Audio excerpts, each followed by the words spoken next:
Hello friends, today I will tell you about the reconstruction of Delhi under colonial rule. I will also tell you about what is Lutyens Delhi and why it is called Lutyens Delhi. Then I will tell you about history of Parliament House. And after that, I will tell you about history of Rashtrapati Bhavan. Now, let's start with what is Lutyens Delhi and why it is called Lutyens Delhi. Lutyens Delhi is an area in New Delhi, India, named after the British architect Edwin Lutyens, who was responsible for much of the architectural design and building during period of the British Raj. India was part of the British Empire in 1920s and 1930s and 1940s. So now, I will start with the history of Parliament House. Parliament House, New Delhi, is the seat of Parliament of India.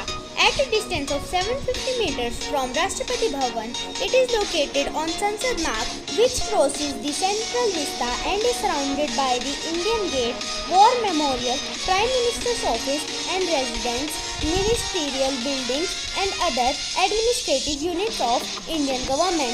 It houses the Lok Sabha and Rajya Sabha, which represent lower and upper houses respectively in India's bicameral parliament. The building was designed by the British architects Sir Edwin Lutyens and Sir Herbert Baker and constructed between 1921 and 1927.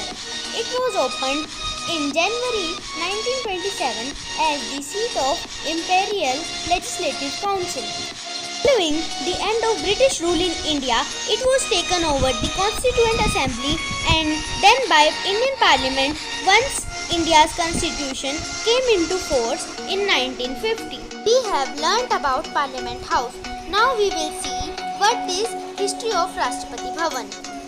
Rashtrapati Bhavan was the creation of architects of exceptional imagination and masterfulness Sir Edwin Lutyens and Herbert Baker. It was Sir Lutyens who conceptualized the H-shaped building converting an area of 5 acres on 330-acre estate.